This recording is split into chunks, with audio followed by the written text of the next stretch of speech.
सवाल हमें व्हाट्सएप पर आया है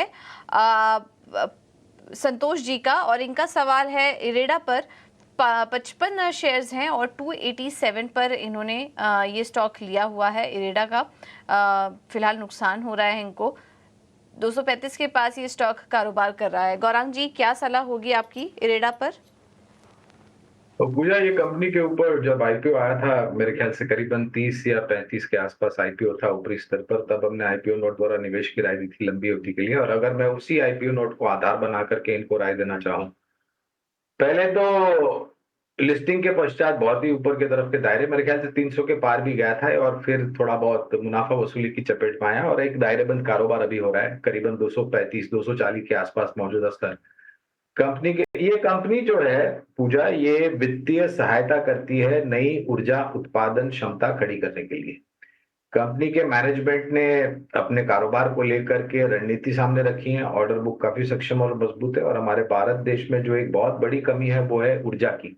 इतने साल हो गए आजादी के, लेकिन आज भी ऐसे कुछ इलाके हैं हमारे भारत देश में जहां पर बिजली सिर्फ मुंह दिखाई के लिए आती है और फिर चली जाती है। तो एक अवसर बहुत बड़ा है कंपनी के पास, और सरकार की नीतियां भी स्पष्ट है।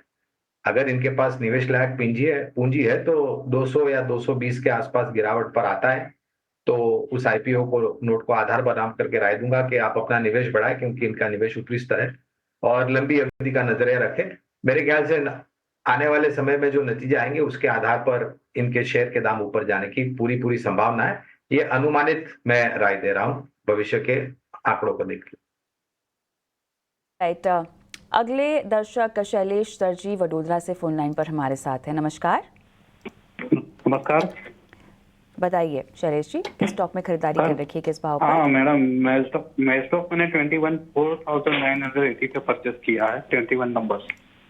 तो अभी वो काफी कम हो गया, तो अब उस क्या करूँ उसका? हाँ, आपकी बाइंग प्राइस तो 4980 ऊंचे लेवल पर है, लेकिन कितना आप रुकना चाहते हैं इसमें? नियर टर्म आउटलुक ही है क्या आपका? हाँ, आपका आउटलुक क्या है, कितना रुकना चाहते हैं? नहीं ये सब मेरे को अभी देखो, अभी माइनस में हूँ। हाँ। अभी तो आज 2 दिन से थोड़ा ऊपर गया है वो। हाँ। तो अभी वो ऊपर ही जाएगा या थोड़ा नीचे आएगा, तो फिर क्या मैं थोड़ा मार्जिन 2-3 हजार रुपया लॉस करके बेच दूँ उसको? ठीक है। अक्षय, क्या स्ट्रैटेजी आप इनको सुझाएंगे? एक दायरे में ही हालांकि घूम रहा है, आई थिंक मैक्स 4800, और उसके ऊपर ये एक महीने में हमने जाता हुआ नहीं देखा है, बट इनकी बाइंग प्राइस तो बहुत ऊपर है, 4980। बताइएगा क्या करें? जी, मस्गांव डॉक में एक मीडियम टर्म थोड़ा सा वीकनेस देखने को मिला था। तो एक करेक्शन का एक राउंड या एक साइकिल हो चुका है मीडियम टर्म के स्तर पे, ये मेरा मानना है। आप गए हफ्ते का एक्शन देखे तो कहीं ना कहीं अच्छी खासी बाइंग या डिमांड 200 के आसपास स्टॉक में देखने को मिला है। वॉल्यूम्स इंप्रूव हो रहे हैं। तो ओवरऑल एक बाउंस बैक शॉर्ट टर्म के स्तर पे स्टॉक शायद आपको 5150 तक दिखा सकता है। तो अगर आपका शॉर्ट टर्म का नजरिया है तो मैं कहूंगा 5150 के आसपास एक बार मुनाफा बांध ले।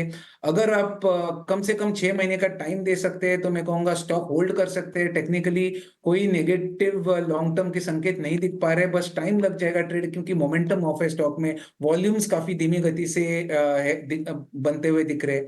ओवरऑल जब तक स्टॉक 4000 के ऊपर रहेगा व्यू पॉजिटिव है। और 6 महीने का अगर आप टाइम देंगे तो वापस ऑल टाइम हाई जो करीबन 5900 तक है वो स्टॉक छू सकता है। तो बने रहिए, शॉर्ट टर्म का लेवल मैंने शेयर करा है, एक बार आप वहां पे मुनाफा बांध सकते हैं, या अगर 6 महीने का टाइम दे तो शायद 5900 वापस आपको स्टॉक दिखा सकता है।